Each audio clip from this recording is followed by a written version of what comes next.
नमस्कार दोस्तों, मैं अमन, अमन अपडेट्स एंड स्टडी चैनल में आपको बहुत-बहुत स्वागत करता हूँ।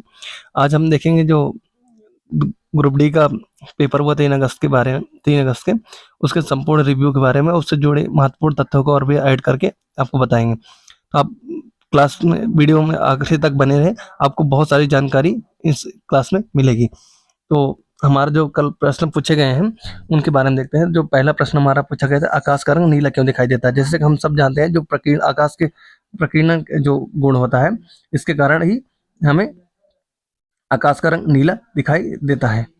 ठीक है?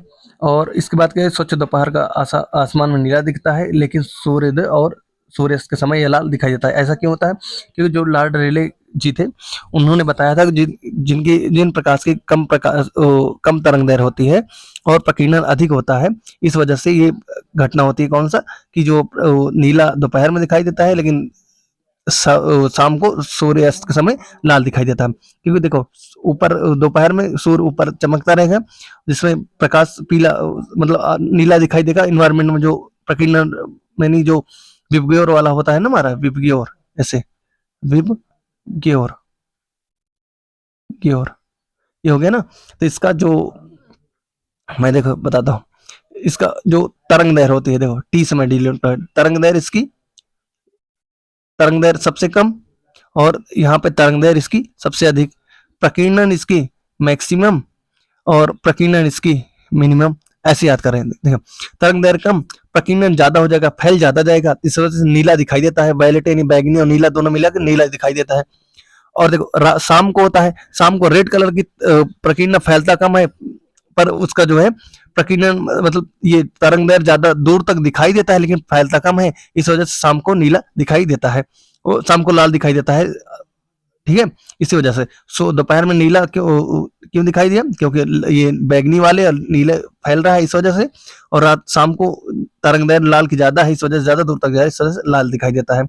अंतरिक्ष यात्रियों को आकाश का रंग काला दिखाई देता है, क्योंकि वहां वायुमंडल नहीं होता है।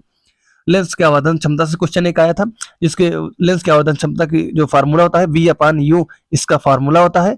और एक formula H I upon H O भी होता है, जहां आई से रिलेटेड इमेज, ओ से ऑब्जेक्ट हो गया। तो हमारा उदाहरण के बाद देखते हैं, यदि किसी वस्तु की दूरी यू 10 सेंटीमीटर है, प्रतिबिंब 20 सेंटीमीटर है बनता है, तो इसका आवर्धन क्या होगा? देखो, प्रतिबिंब की दूरी यानी ऑब्जेक्ट जो होगा ऊपर होगा, और नीचे जो है, जो ऑब्जेक्ट नहीं, ये जो प्रतिबिंब होगा, इमेज जो बनेगा, उसकी ये ऊपर की दूरी, नीचे ऑब्जेक्ट जो होगा, वस्तु की दूरी कितनी होगा ये रहेगा।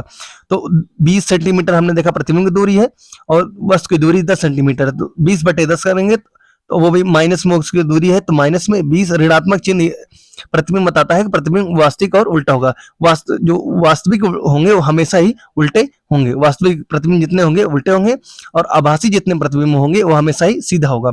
दर्पण के लिए आवर्धन सूत्र जो होता है माइनस वी अपान यू हो जाता है। लेंस के लिए U upon B upon U, और दर्पण के लिए माइनस लग जाएगा, बस इतना अंतर होगा। माइनस बी अपान यू दोनों में होगा, दर्पण होगा तो माइनस हो जाएगा, और लेंस होगा तो प्लस हो जाएगा। और यदि यम यानी जो आवर्धन होता है, यम का धनात्मक मान होता है, प्रतिबिंब आभासी होगा, और आभासी प्रतिबिंब हमेशा सीधा ही होता ही है, ये हम जानते हैं। अगला जो है, ध्वनि की चाल से पूछा गया था, ध्वनि की चाल किस में सबसे अधिक होता है? तो ठोस, द्रव, गैस, निर्वात, इसका जो है घटता क्रम हो जाएगा। ठोसों में सबसे ज्यादा, उससे कम द्रव में, उससे कम गैस में, उसमें निर्वात। क्योंकि ध्वनि जो होती है उसको चलने के लिए किसी माध्यम की आवश्यकता होती है। जो ठोस होंगी वस्तुएं, उनके पास वो ज्यादा ही पास में होंगी, उनके अंदर संघनता ज्यादा होती है, इस वजह से ठोसों में संचालन इनका सबसे अधिक होता है। और उदाहरण की बात कीजिए, रेल की पटरियों पर कान लगाने से ट्रेन की आवाज हवा की तुलना में बहुत पहले सुनाई देती है। देखिए, जब ट्रेन दूर से भी आती रहेगी, तब कान की पटरी लगाएंगे तो उसमें आवाज आएगी, क्योंकि वो संघनता है, ठोस है, तो उनमें ध्वनि की जो चाल है ठोसों में अधिक होती है। इस वजह से ट्रेन दूर भी रहेगी तो उस पटरी के कारण कान तक पहुंच जाएगी। और हवा में कण दूर दूर होते हैं, इस वजह से इसको पहुंचने में टाइम लग जाता है। इस वजह से रेल की पटरियों कान लगाने से जल्दी सुनाई देता है। और ध्वनि एक अनुदैर्घ्य यांत्रिक तरंग होती है, जिससे चलने के लिए माध्यम की आवश्यकता होती है। तापमान बढ़ने से हवा में ध्वनि की चाल भी बढ़ जाती है। जब तापमान बढ़ेगा तो जो इन्वायरमेंट में कण होंगे वो आपस में गति जल्दी से जल्दी कर लेंगे। जब जल्दी जल्दी करेंगे तो आपस में टकराएंगे, पास में आएंगे तो ध्वनि इससे जल्दी जल्दी पहुंच जाएगी। इस वजह से तापमान बढ़ने से जो ध्वनि है उसकी चाल बढ़ जाती है। और एक क्वेश्चन हमारा आया था द्रव्यमान संरक्षण के नियम। द्रव्यमान संरक्षण नियम का किसने दिया था? एंटोनी लेवाइजर जी ने 1979 में इसको द्रव्यमान संरक्षण का नियम दिया था। उन्होंने बताया कि जब जैसे उदाहरण देखिए, कार्बन और ऑक्सीजन को जब ऑक्सीजन को मिलाते हैं तो कार्बन डाइऑक्साइड गैस बनता है। तो अभिकारक और उत्पाद दोनों का द्रव्यमान एक ही होता है। यानी जो अपक्रिया में उत्पाद होंगे, अभिकारक होंगे, उनका द्रव्यमान दोनों जोड़े तो जो उत्पाद बनेगा उनसे जोड़ेंगे, वो कुल मिला के दोनों साइड बराबर ही होंगे। इस नियम के अनुसार किसी रासायनिक अपक्रिया में द्रव्यमान को न तो बनाया जाता है और ना ही नष्ट किया जाता है। लेवाइजर को आधुनिक रसायन विज्ञान का जनक भी कहा जाता है, यानी फादर ऑफ मॉडर्न केमिस्ट्री माना जाता है किसे? लेवाइजर जी को। एक क्वेश्चन आया था विद्युत के जो है न्यूमेरिकल आया था, इसमें एक बल्ब 60 वाट का है और 120 वोल्ट के से जोड़ा गया है। इसकी विद्युत धारा और प्रतिरोध ज्ञात करना था। तो हम जानते ही हैं कि जो हमारा एक फार्मूला होता नहीं, वीआईपी वाला, वी आई बराबर पी, यानी पावर इक्वल टू वी आई। ठीक है, ऐसे निकालेंगे तो हमें क्या निकालना है? हमें धारा आई निकालना है। तो आई बराबर हो जाएगा पी अपॉन वी। तो हमारा पी का मान दिया ही है 60 और वोल्ट का मान 120 दिया गया है। तो यानी 1/2 यानी 0.5 इसका एम्पियर आंसर हो जाएगा। और धारा निकालने के लिए तो B बराबर आई आर हमारा फार्मूला होता है। तो आर निकालना है तो आई नीचे आ जाएगा, तो B हो जाएगा 120 हमारा मिला है और आई का मान 0.5 है, तो इस वजह से 240 ओम इसकी प्रतिरोध हो जाएगा। ठीक है, आगे बढ़ते हैं तो हमारा इसके कुछ रिलेटेड कुछ और पॉइंट्स देख लेते हैं। तो घरों में सभी उपकरण समांतर क्रम में होते हैं ताकि सभी वोल्ट बराबर हो। नहीं धारा, अगर धारा बराबर मिलेगी तो बल्ब के लिए कम वोल्टेज चाहिए, कम धारा चाहिए, टीवी के लिए ज्यादा चाहिए, एसी के लिए ज्यादा चाहिए। तो जब ये बताइए धारा अगर समान आ जाएगी, मतलब 240 पूरा धारा आ गई, धारा मतलब करंट ज्यादा आ गई तो सब जल जाएंगे ना। इस वजह वोल्टेज समान चाहिए, वोल्टेज समान हो मतलब उसको ले जाने के लिए कार्य समान हो, धारा नहीं। इस वजह से समांतर क्रम में जोड़े जाते हैं। पहला, विद्युत ऊर्जा की व्यावसायिक इकाई किलोवाट होती है। किलोवाट घंटा इसकी यूनिट जिसे हम यूनिट कहते हैं, विद्युत ऊर्जा की व्यावसायिक इकाई। और एक आया था विस्थापन समय ग्राफ क्या दर्शाता है? तो विस्थापन समय ग्राफ, अगर इस ग्राफ का ढाल वेग को प्रदर्शित करता है। देखो विस्थापन समय ग्राफ कैसे बनता है, ये हमारा एक्स एक्सिस और ये वाई एक्सिस, और तो ये देखो ये विस्थापन हो गया हमारा, ठीक है, और ये टाइम हो गया। तो हमारा फार्मूला होता है ना कि मतलब परिभाषा होती है कि वेग मतलब प्रत्येक एकांक समय में तय की गई जो वेग मतलब दूरी होगी, विस्थापन होगा, वो क्या दर्शाता है? हमारा वेग दर्शाता है। तो ये वेग हुआ हमारा, वो देखो वेलोसिटी दर्शाता है। यदि ग्राफ की रेखा बिल्कुल सीधी और तिरछी यानी एक्स एक्सिस के कोण बनाती है तो वह एक समान गति दिखाती है, एक समान वेग दर्शाती है। या तो ये ऐसे रहे या फिर ऐसे रहे, ठीक है, तब आपको ये एक समान वेग दर्शाएगा। और वेग समय ग्राफ जो होता है, वेग वो विस्थापन समय था, ये वेग समय की बात की जाए तो जो हमारा वेग समय ग्राफ होता है, रुकिए एक सेकंड बताते हैं हमको, ऐसे वो विस्थापन समय था, ये समय हमारा हो गया, ये हमारा वेग हो गया। ठीक है, वेग। त्वरण क्या होता है? त्वरण होता है वो वेग वेलोसिटी अपॉन टाइम, ये होता है ना। तो जब वेलोसिटी और टाइम मिलेगा तो ये त्वरण को, इससे हमें ढाल जो है त्वरण बताता है, एक्सेलरेशन दिखाता है। वेग समय ग्राफ के नीचे का कुल क्षेत्रफल विस्थापन कहलाता है। ये जो वेग होता है और समय, इसका अगर मान लो ऐसे ग्राफ बन रहा है तो इसके नीचे वाला ये क्षेत्रफल दिखाएगा, यानी क्या दिखाएगा? विस्थापन कितनी दूरी तय की गई है। और अगला हमारा प्रश्न न्यूटन, देखो न्यूटन के नियम से लगातार प्रश्न बन रहे हैं तो आप इसको भूलिएगा मत, इसको जरूर देख के जाइएगा। तो विस्थापन जो न्यूटन का दूसरा नियम है, इसे जो कहते हैं, इसको हमारा होता नहीं है एक सूत्र, फादर इक्वल टू माँ, पापा इक्वल टू मम्मी, यानी फादर इक्वल टू माँ, यानी बल बराबर द्रव्यमान गुणे त्वरण। ये फार्मूला होता है ना। क्रिकेट मैच में फील्डर तेज आती हुई गेंद को कैच करते समय अपने हाथों को और खींचता है ताकि चोट कम लगे। इस समय बढ़कर बल कम करना होता है, यानी समय बढ़ा देंगे तो बल की गति मतलब बल जो जोर से आएगा गेंद वो कम हो जाएगा। यह नियम वास्तव में देखिए और देख लें इससे कुछ रिलेटेड, यह नियम वास्तव में संवेग परिवर्तन की दर को दिखाता है, यानी rate of change of momentum को दर्शाता है। और न्यूटन के पहले नियम से बल की परिभाषा मिलती है, जबकि दूसरे नियम से बल का सूत्र मिलता है। देखो न्यूटन का जो पहला नियम होता है वो बताता है ना कि अगर कोई वस्तु अगर विराम में है तो विराम में रहेगी, या फिर गतिमान है तो गतिमान नहीं रहेगी जब तक उस पर कोई बाह्य बल कार्य नहीं करता। ये हमारा पहला नियम होता है जो परिभाषा न्यूटन के गति के नियम का परिभाषा बताता है। दूसरा नियम जो होता है वो उसके सूत्र को बताता है, नहीं फादर इक्वल टू माँ जो होती है ये ये बताता है न्यूटन का दूसरा नियम। और एक अपक्रिया आई थी NaOH और HCl, इनकी रासायनिक अपक्रिया होगी तो हमें प्रोडक्ट में क्या मिलेगा, ये कैसी प्रकार की अपक्रिया हो सकती है, ये कुछ भी पूछ सकता है। जैसे NaOH एक क्षार है, HCl हमारा अम्ल हो गया, जिससे NaCl और H2O यानी जल मिला। तो NaCl ये जो है सोडियम क्लोराइड हो जाएगा और जल हमारा मिला है। देखो ये एक तो दो विस्थापन भी अपक्रिया हो सकती है, क्योंकि देखो Na यानी सोडियम गया, हाइड्रोजन को हटाया, इस वजह से एक हो गया, और यहाँ से H जो है हटकर यहाँ पे H2O के साथ जुड़ गया, तो दो विस्थापन अपक्रिया भी हो गई। और इसके साथ इसे उदासीनी अपक्रिया भी कर सकते हैं, क्योंकि क्षार जो होते हैं, जो बेस होते हैं, बेस और एसिड मिलकर ही उदासीन अपक्रिया सॉल्ट यानी सॉल्ट प्लस जल बनाते हैं। ये हमारी अपक्रिया उदासीनी अपक्रिया भी हो गई। देखें उदाहरण देखें तो पेट में एसिडिटी पर होने पर एंटासिडिट जैसे मिल्क ऑफ मैग्नीशिया लेना पड़ता है, ठीक है। और बात की जाए तो इससे कुछ महत्वपूर्ण तथ्य देखें तो इसे उदासीनी अपक्रिया भी कहते हैं, जैसे हमने जस्ट बताया कि, और इसे अपक्रिया में ऊष्मा बाहर निकलती है, इसलिए ऊष्मा क्षेपी भी अपक्रिया कहते हैं। तो जब इसकी अपक्रिया होगी क्षार और अम्ल को मिलाएंगे तो एक उदासीनी अपक्रिया कहलाएगी और इसमें नहीं करेगी, तो ऊष्मा निकलने के कारण इसे ऊष्मा क्षेपी अपक्रिया भी कहा जाता है। और बात की जाए तो एक क्वेश्चन आया था, न्यूरॉन का कौन सा भाग सूचना प्राप्त करता है, जो द्रुमास में हिंदी में इंग्लिश में याद कीजिए, ये हिंदी वाला तो काफी टफ बन जा रहा है। जो डेंड्राइट होता है उससे सूचना प्राप्त करता है। जब हमारी उंगलियां किसी गर्म वस्तु को छूती हैं तो डेंड्राइट को सबसे पहले उस रासायनिक विद्युत संकेत का ग्रहण करते हैं, तब हमारा एक्शन हम करते हैं, वहां से हाथ हटा लेते हैं। आप सोचिए कितना तेजी से काम करता होगा। जैसे उंगली हमारी कहीं छूती हैं, जलते हैं तो तुरंत हमें पता चल जाता है, ठंडी या जले कहीं भी तुरंत पता चल जाता है, बहुत जल्दी काम होता है। न्यूरॉन मानव का सबसे लंबी कोशिका होती है और दो न्यूरॉन के बीच खाली स्थान को सिनेप्स कहा जाता है। और एक क्वेश्चन आया था प्रकाश तरंग से न्यूमेरिकल आया था, प्रकाश तरंग दैर्घ्य 600 नैनोमीटर वाली प्रकाश तरंग दैर्घ्य की आवृत्ति फ्रीक्वेंसी क्या होगी। तो हमारा फॉर्मूला होता है वेग जो है, वेग बराबर फ्रीक्वेंसी इंटू लेमडा यानी तरंग दैर्घ्य, ये हमारा फॉर्मूला होता है। इस पे रख के आप देखेंगे तो आपको आंसर मिल जाएगी, ठीक है। ये अभी सॉल्व कराएंगे, देखिए आप देखिए 600 है ना, 600 एंगस्ट्रॉन, और नैनोमीटर का फार्मूला होता है 10⁹ मीटर मीटर में बदल लिए, नैनोमीटर को मीटर में बदल लिए।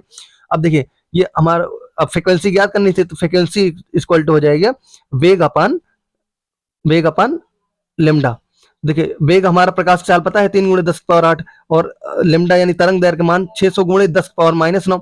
अब 10⁻⁹ 600 को अगर हम बदलेंगे, 600 को न बदले तो अगर हम 600 को बदलेंगे तो 6 × 10⁻2 प्लस यानी 0.2 में 10⁻2 में लिख सकते हैं, 2 यहाँ प्लस होगा तो माइनस 9 में से +2 घटाएंगे तो 10⁻⁷ हो जाएगा, ठीक है।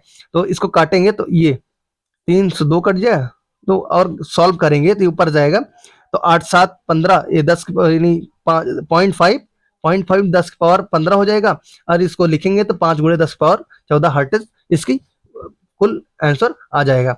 और देखें अगला जो हमारा है, तो कुछ महत्वपूर्ण तथ्य देखें, जो आवृत्ति यानी फ्रीक्वेंसी का मात्रक होता है उसे हर्ट्ज कहते हैं। जब प्रकाश एक माध्यम से दूसरे माध्यम में जाता है तो उसकी आवृत्ति कभी नहीं बदलती, केवल उसका वेग और तरंगदैर्घ्य बदलता है। ये सबसे ज्यादा पूछा जाने वाला क्वेश्चन है कि प्रकाश जब एक माध्यम से दूसरे माध्यम में जाता है तो उसमें उसके किस गुण में परिवर्तन नहीं आता, तो उसकी आवृत्ति यानी फ्रीक्वेंसी जो होती है उसमें कोई बदलाव नहीं आता है। और आगे बात की जाए तो विलयन की सांद्रता से एक क्वेश्चन आया था कि 80 ग्राम किसी विलायक में 20 ग्राम विलेय मिलाया जाता है, द्रव्यमान प्रतिशत ज्ञात कीजिए। तो देखिए अगर विलायक और विलेय मिलकर ही एक विलयन बनते हैं। विलयन में विलेय की मात्रा निकालने के लिए देखो इससे क्या करेंगे, पहले विलयन विलेय मिलकर कितना, ये 80 विलायक है 20 विलेय है, ये बिलियन हो जाएगा 80 20 100 टोटल इसकी बिलियन की मात्रा हो जाएगी। और विलेय की जो मात्रा है 100 में विलेय की मात्रा 20 है, क्योंकि 20 है, इसकी परसेंटेज निकालने के लिए 100 से गुणा कर देंगे, तो 100 से 100 ये कट जाएगा, तो 20% उसकी मात्रा विलेय की मात्रा सांद्रता इसकी निकल के चली आएगी। जस्ट ये न्यूमेरिकल दिया गया है आपको, आप देख लीजिएगा, ठीक है। और कुछ तथ्य देखें, जो कम मात्रा में होता है उसे विलेय कहते हैं, और जो अधिक मात्रा में होता है उसे विलायक कहते हैं, और ये दोनों मिलकर एक विलयन का निर्माण करते हैं। और पादपों में ग्लूकोज तोड़ने से ऊर्जा कहाँ बनती है, ये पूछा गया था क्वेश्चन, तो माइटोकांड्रिया और कोशिका द्रव में यह बनता है, इसका आंसर हो जाएगा। उदाहरण की बात की जाए, श्वसन प्रक्रिया के दौरान पौधे जीव दोनों ग्लूकोज टूटकर ऊर्जा मुक्त करते हैं। और संबंध तत्व, कुछ रिलेटेड का तत्वों की बात करिए, कोशिका द्रव में ग्लूकोज का पायरुवेट में तोड़ना ग्लाइकोलाइसिस कहलाता है।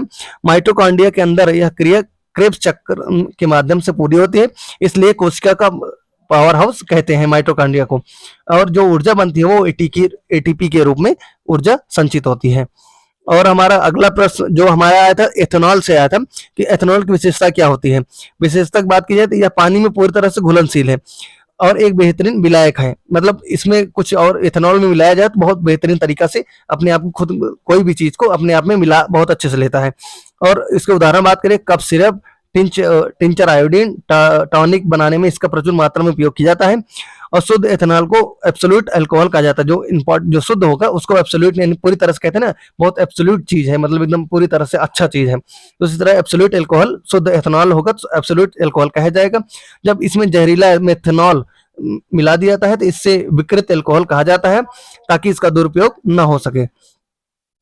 और अगला देखते हैं, सापेक्ष अपवर्तनांक पूछा गया था, जिस एक न्यूमेरिकल आया था, इसमें वायु में प्रकाश की चाल तो हमें पता ही है, और कांच में जो है 2 × 10⁸ मीटर प्रति सेकंड दिया गया था।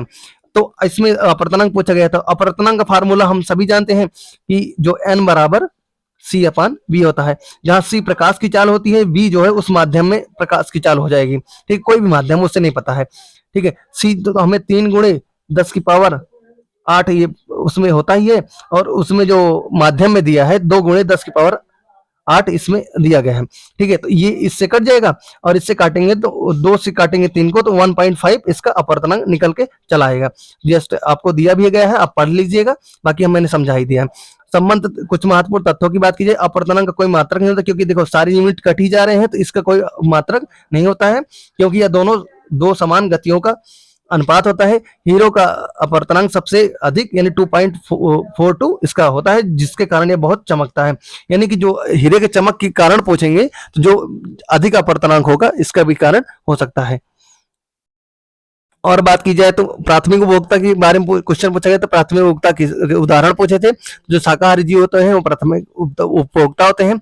गाय, हिरण, टिड्डा, खरगोश ये प्राथमिक उपभोक्ता होते हैं, और ये सीधे उत्पादक यानी हरे पौधे पर निर्भर होते हैं। पारिस्थितिकी तंत्र जो इकोसिस्टम में लिंडमैन के हिसाब से 10% ऊर्जा नियम के अनुसार से एक स्तर से दूसरे स्तर में केवल 10% की ऊर्जा ही ट्रांसफर होती है। यानी कि कोई भी जो चरण होगा, देखो एक तो होता है जो स्वपोषी होते हैं, पौधे होते हैं, फिर प्राथमिक उपभोक्ता हो जाएंगे जो पौधों को खाएंगे, द्वितीय उपभोक्ता हो जाएंगे जो पौधों को जो खा रहे हैं, टिड्डे घास वगैरह मांस खाएंगे। फिर ऐसे मतलब जो जितने चरण बनते हैं, एक चरण से यानी एक चरण से दूसरे चरण में सिर्फ 10% ही ऊर्जा ट्रांसफर होती है।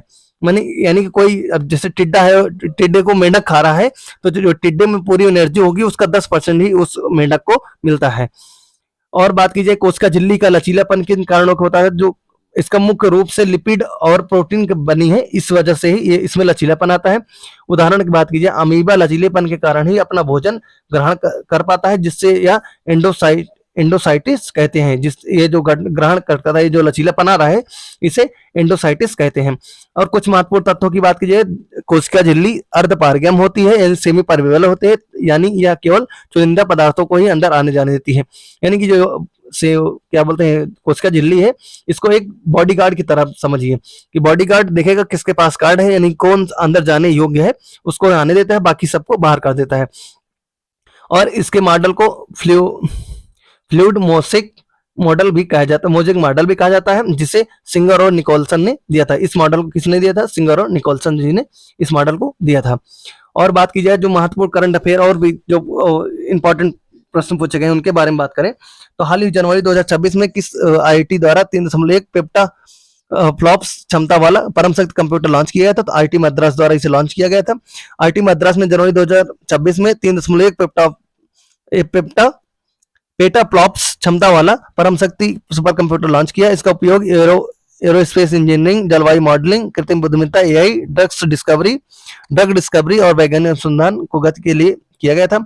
यह उच्च प्रदर्शन संगणक है और के क्षेत्र में भारत की क्षमता को मजबूत करेगा। सुपर कंप्यूटर का विकास राष्ट्रीय कंप्यूटिंग मिशन के अंतर्गत किया जाता है, यानी एनएसएम के तहत इसका सुपर कंप्यूटर का विकास किया जा रहा है।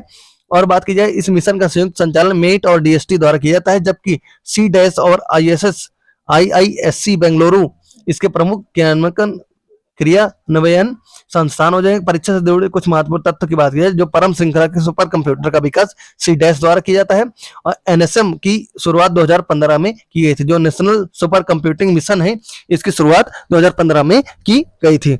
और हमारा अगला प्रश्न होगा, 16वें वित्त आयोग ने अपने रिपोर्ट 2026-31 में किन दो आपदाओं को राष्ट्रीय आपदा के रूप में सूची में शामिल किया गया है? तो जो लू और आकाशीय बिजली है इसको भी अपने राष्ट्रीय आपदा में शामिल किया गया है।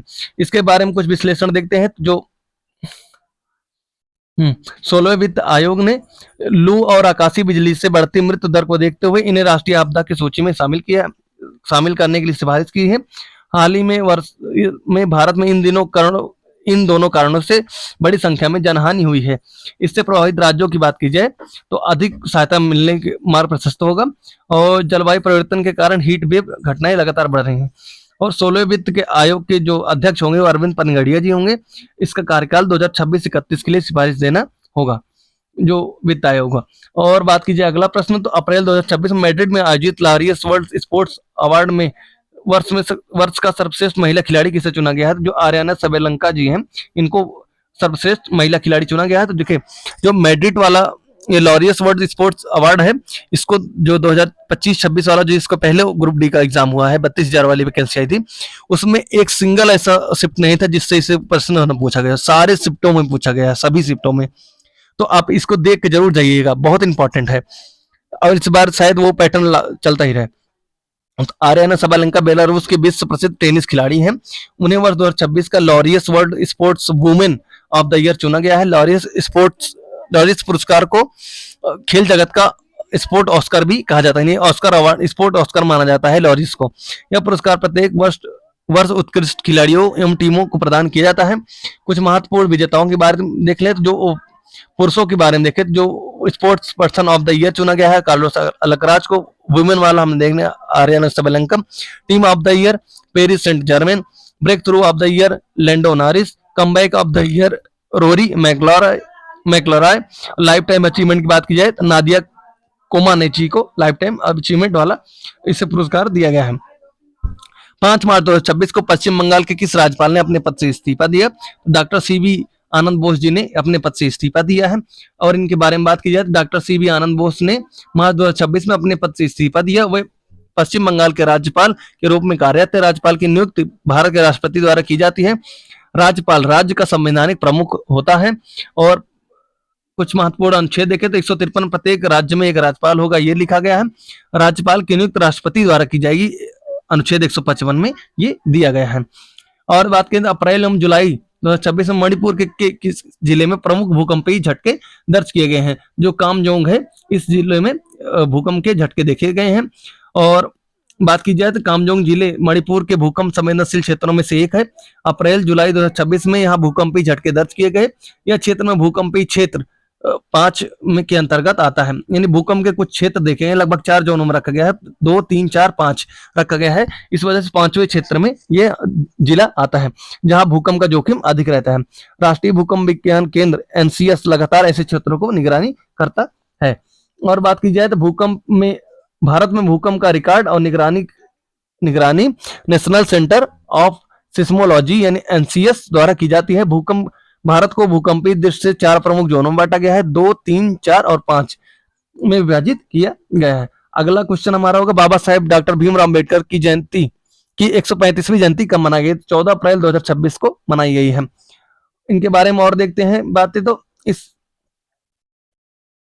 एक सेकंड रुकिए। जी, हमने देख लिया ना बाबा साहेब को। और जस्ट एक सेकंड। या पश्चिम बंगाल सरकार द्वारा वित्तीय वर्ष 2026-27 के बजट में महिलाओं के कल्याण हेतु शुरू किए गए अन्नपूर्णा योजना के लिए कितनी राशि का बजटीय प्रावधान किया गया है? तो 36,000 करोड़ रुपए की राशि की बजटीय प्रावधान किया गया है। और इस योजना के लिए 36 करोड़ का प्रावधान किया गया है। इसका उद्देश्य महिलाओं को आर्थिक सहायता प्रदान करना है। लगभग 1 करोड़ लाभार्थियों को योजना से जोड़ने का लक्ष्य रखा गया है। प्रत्येक पात्र महिलाओं को 3,000 प्रति माह वित्तीय सहायता प्रदान करने का प्रावधान रखा गया है। और पश्चिम बंगाल की कई प्रमुख महिला कल्याण योजनाएं प्रतियोगी परीक्षाओं में पूछी जाती हैं, जो सभी एग्जामों के लिए इंपॉर्टेंट होते हैं। प्रधानमंत्री नरेंद्र मोदी के जीवन एवं उनसे जुड़े 35 वर्ष के अनुभव पर आधारित पुस्तक अपनापन के लेखक कौन है? तो इसके जो शिवराज सिंह चौहान जी द्वारा इसे लिखा गया है। अपनापन पुस्तक प्रधानमंत्री नरेंद्र मोदी के सार्वजनिक जीवन एवं नेतृत्व पर आधारित है। और पुस्तक के लेखक एवं केंद्रीय कृषि एवं कल्याण मंत्री शिवराज सिंह चौहान जी हैं। पुस्तक का विमोचन प्रमुख राष्ट्रीय नेताओं की उपस्थिति में किया गया। इसमें प्रधानमंत्री मोदी के सार्वजनिक जीवन के अनुभव को लिखा गया है। और पुस्तक के लेखक से जुड़े महत्वपूर्ण क्वेश्चन आपसे पूछे जाते हैं, पता ही है सबको। 12 जनवरी 2026 को इसरो द्वारा प्रक्षेपित PSLV C62 EOS मिशन का प्रक्षेपण कहां से किया गया? तो जो श्रीहरिकोटा आंध्र प्रदेश से इसका प्रक्षेपण किया गया है। और इसके बारे में देखते हैं। मिशन का प्रक्षेपण सतीश धवन अंतरिक्ष केंद्र श्रीहरिकोटा से किया गया है। PSLV इसरो का सबसे विश्वसनीय प्रक्षेपण यानों में से एक है। EOS जो अर्थ ऑब्जर्वेशन सैटेलाइट का उपयोग पृथ्वी अवलोकन एवं संसाधन मानचित्र में किया जाता है। इसरो ने हाल ही के वर्षों में अनेक सफल अंतरिक्ष मिशन संचालित किए हैं। और इस इसरो की स्थापना 15 अगस्त 1969 को मुख्यालय बेंगलुरु, और बी नारायण जी इसके प्रमुख अभी हो जाएंगे। आगे चलिए देखते हैं हम। तो हाल ही में मई 2026 में किस भारतीय एथलीट ने पुरुषों की 100 मीटर दौड़ में 10.09 सेकंड में पूरी कर एक नया रिकॉर्ड हासिल किया है? तो गुरविंदर सिंह जी ने यह रिकॉर्ड अपने नाम किया है। गुरविंदर सिंह ने 100 मीटर दौड़ में 10.09 सेकंड में पूरी कर नया रिकॉर्ड राष्ट्रीय रिकॉर्ड बनाया है। यह प्रदर्शन भारतीय एथलेटिक्स के लिए महत्वपूर्ण उपलब्धि माना गया है। और बात करें तो 100 मीटर दौड़ को एथलेटिक्स के सबसे प्रतिष्ठित स्प्रिंट स्पर्धा माना जाता है। भारतीय एथलेटिक्स महासंघ AFI देश में एथलेटिक्स प्रतियोगिता का संचालन करता है। और अगला प्रश्न देखते हैं। वर्ष 2026 में आयोजित छठी भारत UK गृह मामलों की वार्ता कहाँ आयोजित की गई है? तो इसका आयोजन नई दिल्ली में किया गया था। ठीक, भारत UK, हाँ, छठी भारत UK गृह मामलों की वार्ता नई दिल्ली में आयोजित की गई। बैठक में आतंकवाद रोधी सहयोगी, संगठित अपराध, साइबर सुरक्षा एवं अवैध प्रवासन जैसे मुद्दों पर चर्चा की है। दोनों देशों ने सुरक्षा एजेंसियों के बीच सूचना साझा करने पर सहमति व्यक्त की। प्रत्यार्पण एवं सीमा पार अपराध रोकने के लिए उपायों पर भी विचार किया गया। कुछ महत्वपूर्ण तथ्य देखें इससे रिलेटेड। तो भारत UK के बीच समय समय पर व्यापार समझौते एवं सुरक्षा सहयोगी से जुड़े महत्वपूर्ण प्रतियोगी परीक्षाओं पूछे जाते हैं, ये पता ही है सबको। और अगला प्रश्न, पंजाब सरकार एवं पंजाब पुलिस द्वारा वर्ष 2026 में शुरू किए गए ऑपरेशन प्रहार का मुख्य उद्देश्य क्या था? तो जो गैंगस्टर नेटवर्क को ध्वस्त करना और एक संगठित अपराध पर नियंत्रण पाना इसका मुख्य उद्देश्य था। इसके बारे में और देखें तो ऑपरेशन प्रहार का उद्देश्य राज्य में सक्रिय गैंगस्टर गिरोहों को विरुद्ध व्यापक कार्रवाई करना, अवैध हथियारों एवं अपराधियों के नेटवर्क समाप्त करना, इसका विशेष ध्यान दिया गया है। और पुलिस द्वारा कई जिलों में एक साथ अभियान चलाया गया। कानून व्यवस्था को मजबूत करने के लिए विशेष अभियान के रूप में किया गया। पंजाब पुलिस समय समय पर ऑपरेशन सील, ऑपरेशन कैसो तथा अन्य विशेष अभियान भी चलाती रही है। और दिसंबर 2025 जनवरी 2026 के बीच आयोजित अफ्रीका कप ऑफ नेशन का आयोजन किस देश में किया गया? तो मोरक्को में इसका आयोजन किया गया है। और इसके बारे में देखते हैं तो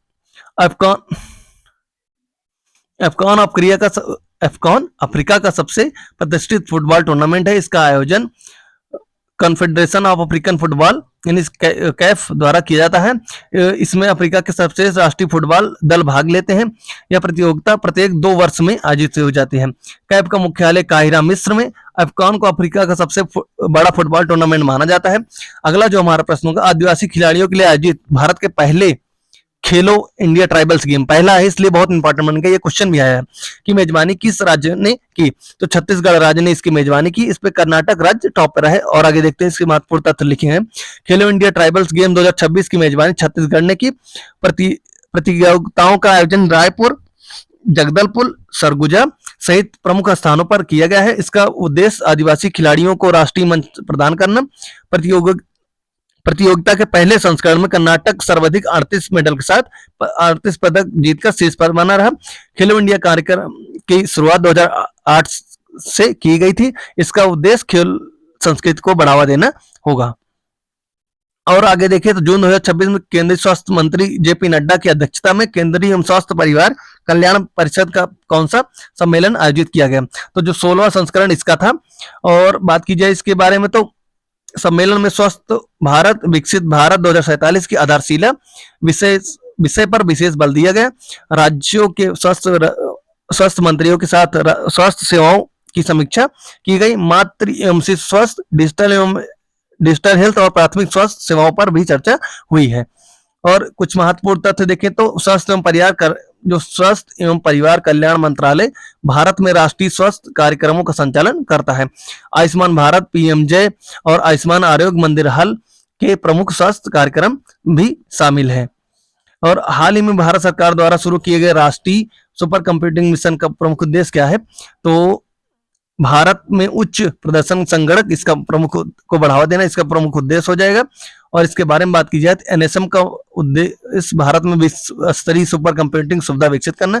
इसके माध्यम से वैज्ञानिक अनुसंधान, एआई, जलवायु अध्ययन, रक्षा करना, स्वास्थ्य, हमने जस्ट अभी देख किया है, सीडीएस ये रिपीट हो गया है, तो इसको आगे देखते हैं। डीआरडीओ का फुल फॉर्म, जो पहला ऑप्शन हमारा है defence research of development and organisation, इसका फुल फॉर्म हो जाएगा। और इसके बारे में देखें तो डीआरडीओ का प्रमुख रक्षा अनुसंधान संगठन या रक्षा मंत्रालय के अधीन कार्य करता है। और आधुनिक मिसाइल और रडार, ड्रोन एवं रक्षा प्रणाली का विकास करता है। भारतीय सशस्त्र बलों के लिए स्वदेशी तकनीक विकसित करना इसका प्रमुख उद्देश्य हो जाएगा। और इसे स्थापना 1958 में यानी इसरो से पहले हुआ था। इसका मुख्यालय नई Delhi. Strength origin is in knowledge, इसका आदर्श हो जाएगा। इसरो की बात की, इसरो का मुख्य प्रक्षेपण के सतीश धवन अंतरिक्ष क्षेत्र कहाँ स्थित है, तो यह श्रीहरिकोटा आंध्र प्रदेश में इसका ये स्थित है। श्रीहरिकोटा भारत का प्रमुख उपग्रह प्रक्षेपण केंद्र हो जाएगा। पीएसएलवी, जीएसएलवी तथा अन्य रॉकेट लॉन्च किए जाते हैं यहाँ से। बंगाल की खाड़ी के तट पर यह स्थित है। भारत के अधिकांश अंतरिक्ष मिशन यहीं से प्रक्षेपित किए जाते हैं।